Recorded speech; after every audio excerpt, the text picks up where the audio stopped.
निधीनां त्वा निधिपतिं हवामहे वसो मम आहमजानि गर्भदं मात्वमजासि गर्भदम् यज्ञार्थात् कर्मणो अन्यत्र लोको अयं कर्म बन्धना तदर्थं कर्म कौन्तेय मुक्तसंगः समाचर। ओम हमारा महादेव है, वेद हमारा धर्म, आर्य हमारा नाम है, सत्य हमारा कर। ओम शांति शांति शांति।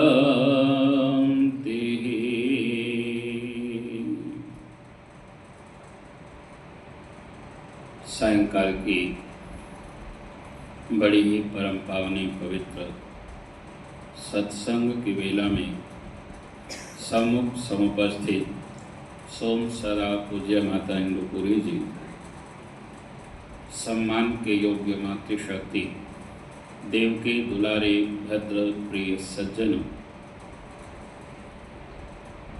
संसार की ये अटल सच्चाई है कि व्यक्ति बिना कर्म के नहीं रह सकता है।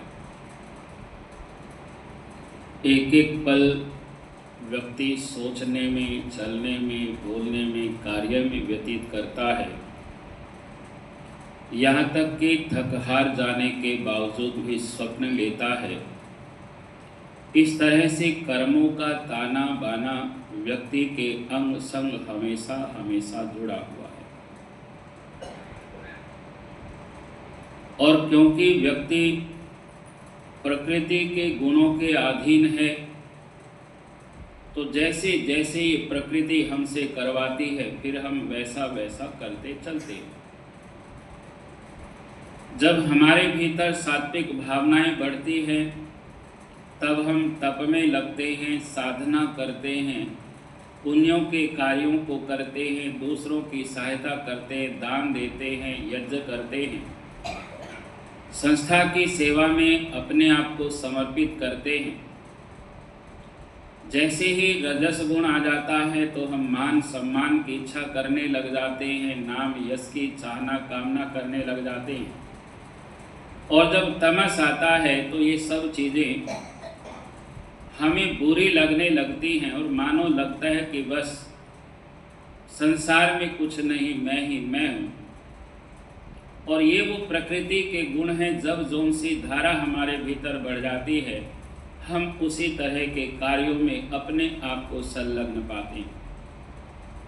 तब ऋषि मुनियों ने हमें चेताया और समझाया कि तुम लोग मख किया करो।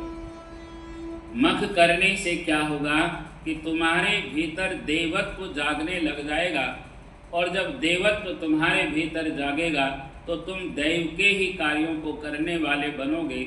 तुम्हारे द्वारा फिर अदेव का कोई भी कार्य संपन्न नहीं होगा। इसीलिए सृष्टि के आदि से आज पर्यंत हमारे यहाँ मखों का एक बहुत लंबा विस्तार रहा।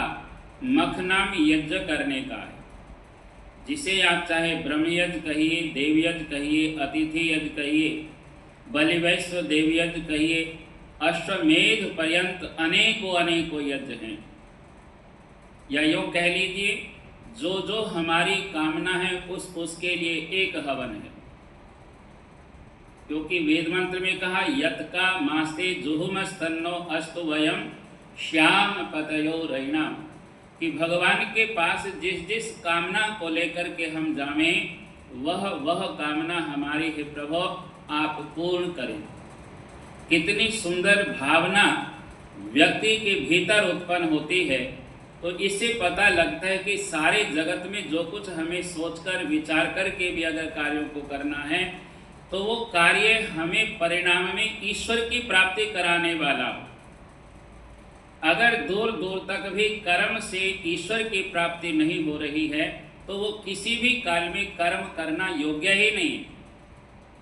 इसीलिए हर श्वास से हर कार्य से व्यक्ति को भगवान का शुक्राना कहते जाना चाहिए कि आज का दिन दिया प्रभु तेरा शुक्र है, इस समय हम सत्संग में बैठे हैं तेरा शुक्र है हर बात के लिए। और जब ऐसा मन के भीतर आता है तो यही वो देव के फूल हैं जो हमारे मन को मुस्कुराने लगते हैं, हमारे शरीर को तंदुरुस्त रखते हैं, हमारी आत्मा को अपने साथ जोड़ करके रख लेते हैं।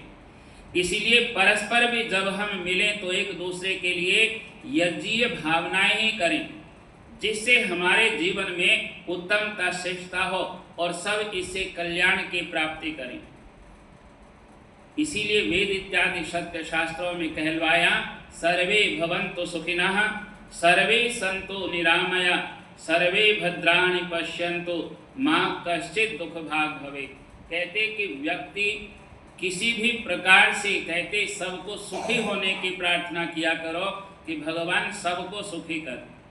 क्योंकि जब हम केवल अपने लिए प्रार्थना करते हैं तो वो अपने लिए ही होती, लेकिन जब हम सबके लिए प्रार्थना करते हैं तो उसमें मैं स्वयं भी आ जाता हूँ। इसलिए वो प्रार्थना सबके कल्याणकारी के भाव से जुड़ जाती है। इसीलिए वेदों में कहीं भी एक भाव के लिए प्रार्थना नहीं है, बल्कि हम सबके लिए इकट्ठी प्रार्थनाएं हैं। वेदों में इसीलिए कहा धियो यो न प्रचोदयात्, प्रभु मुझे नहीं हम सबको सद्बुद्धि दो, क्योंकि सबको सद्बुद्धि की जरूरत है। और सारे वेदों में हमारी ही प्रार्थना है, केवल मैं के लिए कोई प्रार्थना नहीं है। इसलिए व्यक्ति की आवश्यकता ये है कि सब कुछ जब भगवान ने हमें दे दिया तो क्यों ना हम रह रह कर के उसका धन्यवाद करें, क्यों हम उसके पास शिकायत को लेकर के जाएं। क्योंकि जैसा जैसा हमारे भोग में लिखा है वैसा वैसा परमात्मा हमारे सम्मुख लाता चला जा रहा है। अब तो बस उसकी रजा में हमें रह जाना चाहिए कि जैसे उसकी रजा है तो निश्चित रूप से हमें आनंद है, क्योंकि हम उसकी रजा से बाहर जा नहीं सकते। इतना सामर्थ्य हमारे भीतर नहीं है कि हम ईश्वर को हरा सके या उसके बल से हम जीत सके, या हम यो कह दूं कि उसका सामना कर सके। हम कर ही नहीं सकते, क्योंकि वो हमारा पिता है और हम उसके बालक हैं। जरूरी है तो उसकी आज्ञाओं का पालन है, पग पग पर, हर पग पर, हर पद पर, जहाँ जहाँ हम हैं वहाँ वहाँ उस कार्य में ईश्वर की आज्ञा हमारे अंग संग रहनी चाहिए।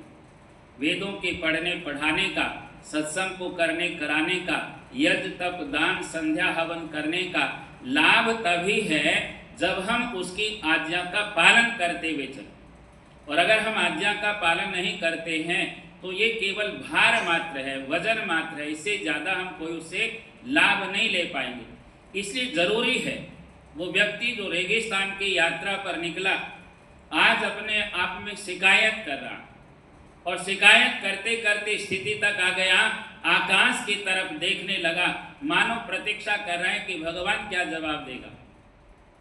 कहते वहां देर है पर अंधेर नहीं है।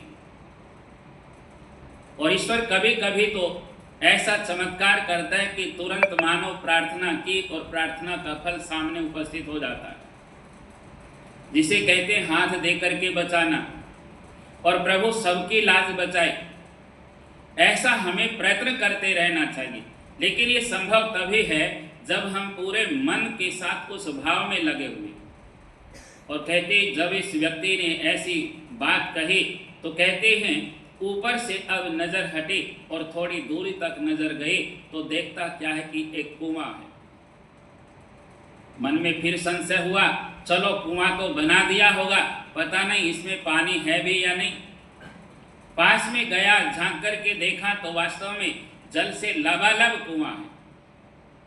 फिर से सिर ऊपर उठाया और फिर शिकायत करने लगा, रेगिस्तान के बीचों बीच में कुआं तो बना दिया, लेकिन इसमें से पानी निकालने का तो कोई साधन नहीं।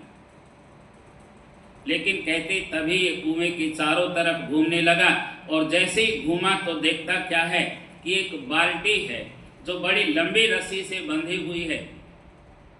और कहते मनो मन की चाही ईश्वर हमेशा करता चला जा रहा है। और ये व्यक्ति उस बात को देखता है, और उसका कहना था, ये बड़ी रस्सी और बाल्टी दिखी तो वो कुछ घबराहट के साथ फिर आसमान की तरफ देखकर बोला, लेकिन मैं ये पानी कहते ढूंढूंगा कैसे?